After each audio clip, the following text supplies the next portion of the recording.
Selamat pagi, Shalom. Langsung saja kita belajar untuk siang hari ini.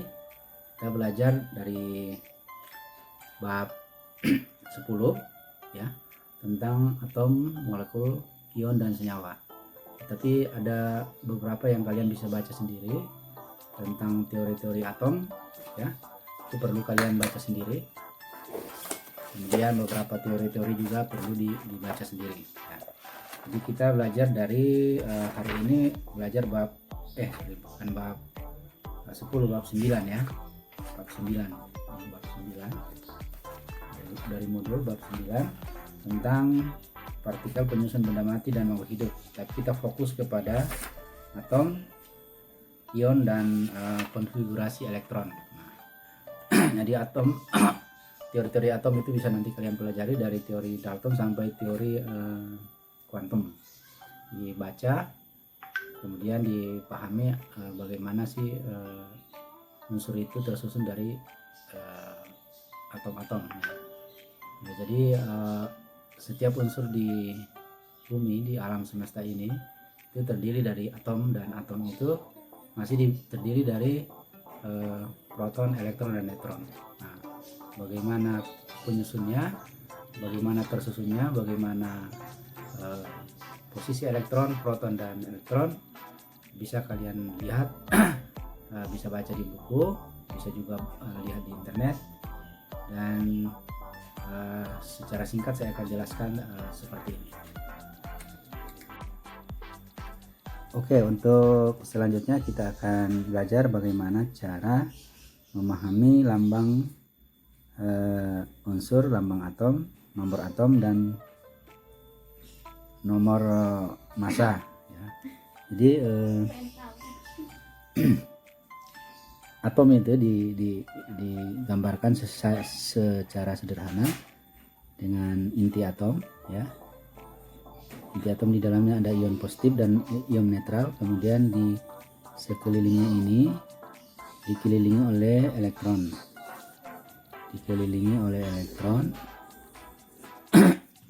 Dengan lintasan tertentu. Nah, lintasan-lintasan ini disebut dengan kulit atau orbital ya. Jadi saya ulangi, atom itu terdiri dari inti atom atau nukleus dan elektron yang mengelilingi inti atom. Di dalam inti atom itu ada muatan positif dan muatan yang netral. Neutron ini muatan positif,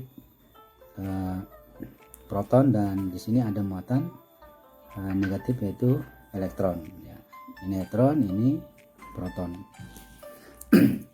Nah, unsur di bumi ini yang sudah diketahui itu lebih dari 100. Itu bisa dilihat di sistem berkala unsur atau susunan berkala unsur.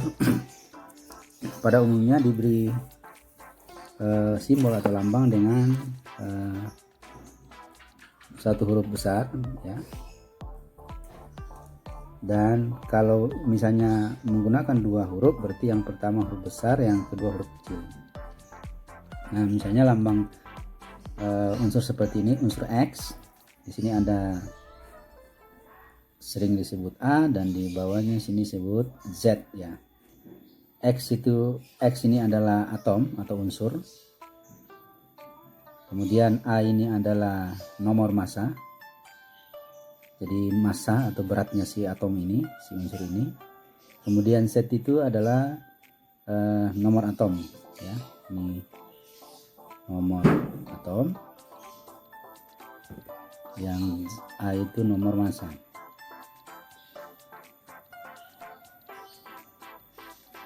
Ya. Nah, massa dari sebuah atom atau sebuah unsur itu terkonsentrasi paling banyak di intinya, yaitu antara jumlah proton dan jumlah neutron. Yang ini itu hampir tidak berpengaruh massa si elektron, tetapi walaupun tidak berpengaruh tetap dihitung. Nah, oleh karena itu di sini jumlah Z ini menunjukkan jumlah proton ya. Juga menunjukkan jumlah elektron. Karena untuk atom-atom yang netral, jumlah proton dan jumlah elektron sama jumlahnya, ya. Karena jumlah proton dan jumlah elektron sama, maka biasanya neutron juga sama, ya. Proton dan elektron sama untuk atom netral atau atom-atom yang stabil, ya, netral atau stabil. Nah, di sini berarti set ini sama dengan jumlah proton atau sama dengan jumlah elektron. Sedangkan nomor massa itu sama dengan jumlah proton tambah jumlah neutron. Jadi A ini, nomor massa ini sama dengan jumlah neutron ditambah dengan jumlah proton.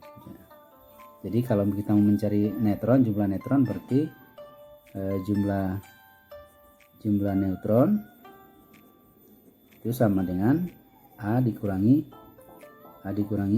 Z, ya. A dikurangi Z. Jadi saya ulangi, Z menunjukkan jumlah proton dan jumlah elektron dalam sebuah atom. Kemudian A menunjukkan nomor massa yang merupakan jumlah proton ditambah jumlah neutron, ya. Oke, jelas. Selanjutnya contoh lain, ya,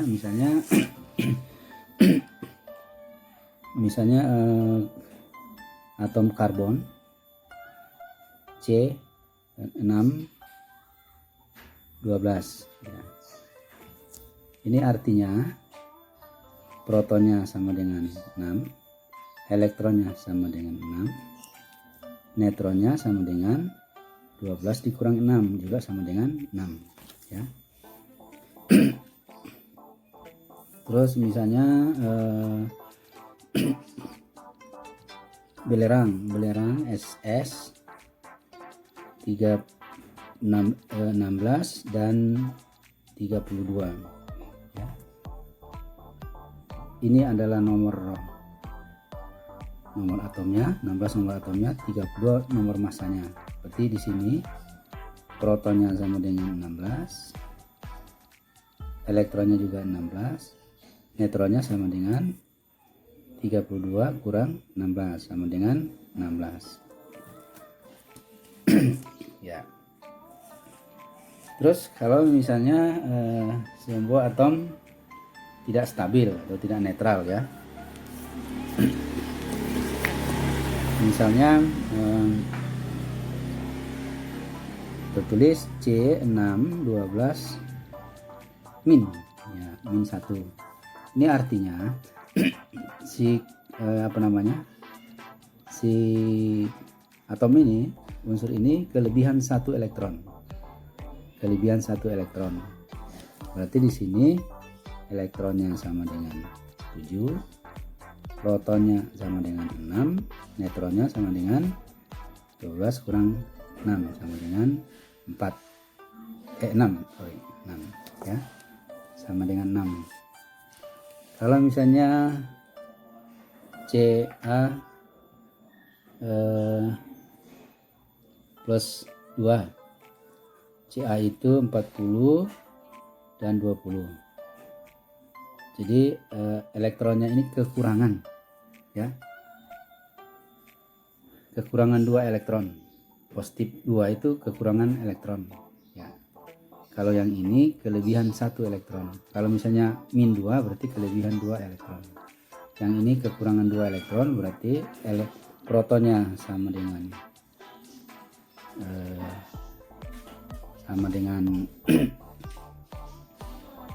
20, elektronnya sama dengan 18, neutronnya sama dengan 40 kurang 20 sama dengan 20, ya.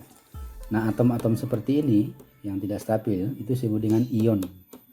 Ion itu jumlah proton dan elektron tidak sama. Oke, demikian. Terima kasih. Selanjutnya kita sudah tahu bahwa sebuah atom terdiri dari inti atom, ya. Ada inti dan dikelilingi oleh elektron. elektron dan elektron. Nah, bagaimana elektron terdistribusi di kulit-kulit ini atau di orbital-orbital ini? Itu diatur dengan konfigurasi model Bohr, ya, atom Bohr yang memberikan teori bahwa kulit-kulit ini ditentukan oleh tingkat energi si elektronnya. Si elektron itu kan punya energi. Kalau energinya sedikit ya di kulit dalam, kalau energinya agak banyak naik kelas lagi, kalau energinya banyak naik kelas lagi, ya. Seperti kalau masih anak-anak dekat dengan ibunya, kemudian agak gede sedikit, agak jauh dari mamanya, atau kalau ilmunya masih sedikit di kelas 7 dulu, ilmunya naik lagi kelas 8, ilmunya naik lagi kelas 9. Dan kulit-kulit ini diberi nama kulit K, L, M, dan N, dan seterusnya. Ya. Kulit K itu disebut unit kulit ke-1 atau N sama dengan 1. Ini N sama dengan 2, yang ini N sama dengan 3, ini N sama dengan 4, ya. Jadi kulit Kn namanya, ya. Ini kulit Kn. Di kulit Kn sama dengan 1 itu kulit K, kulit Kn sama dengan 2 itu kulit L, dan seterusnya. Kemudian jumlah elektron yang maksimum ada di kulit-kulit K, L, M, N itu dengan rumus jumlahnya sama dengan jumlah elektronnya sama dengan 2n kuadrat, ya, 2n kuadrat. Ini jumlah elektron pada kulit. Contohnya kalau kulit K itu sama dengan N sama dengan 1, berarti di kulit K 2 1 pangkat 2, jadi sama dengan 2 elektron. Jadi di kulit ini hanya ada boleh 2 elektron di dalam sini mengelilingi inti atom. Kemudian kulit ketiga misalnya kulit M, ya, kulit M.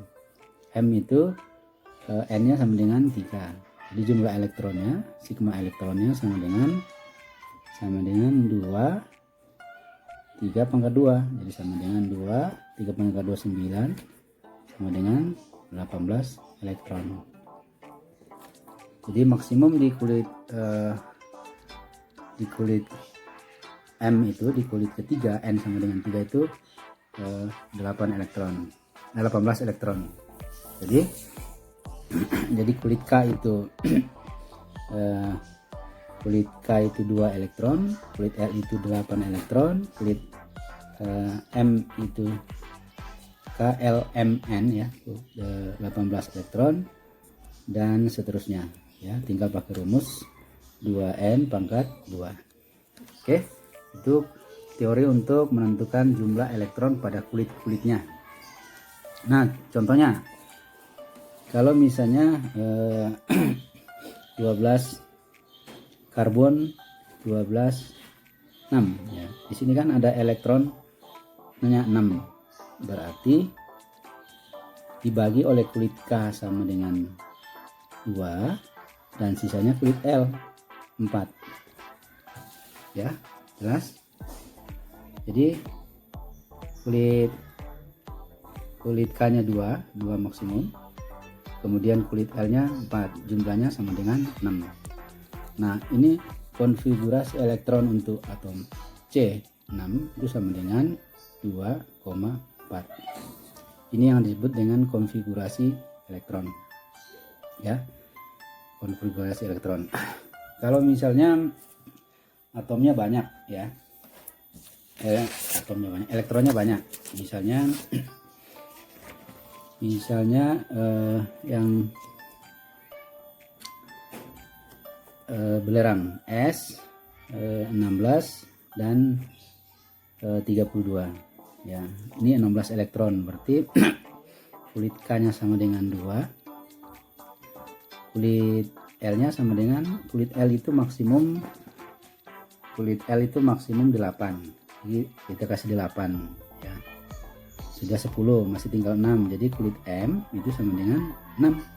Jadi 16. Jumlah ini sama dengan 16. Jadi konfigurasi elektron ini untuk untuk unsur belerang sama dengan 2,8,6. Oke. Kalau misalnya begini. Kalau misalnya S 16 min 2. Oh, ini berarti 16 di kelebihan 2 ditambah 2 elektron ya. Tambah 2 elektron. Jadi konfigurasinya sama dengan konfigurasi elektronnya 2 8 8. Oke. Kalau misalnya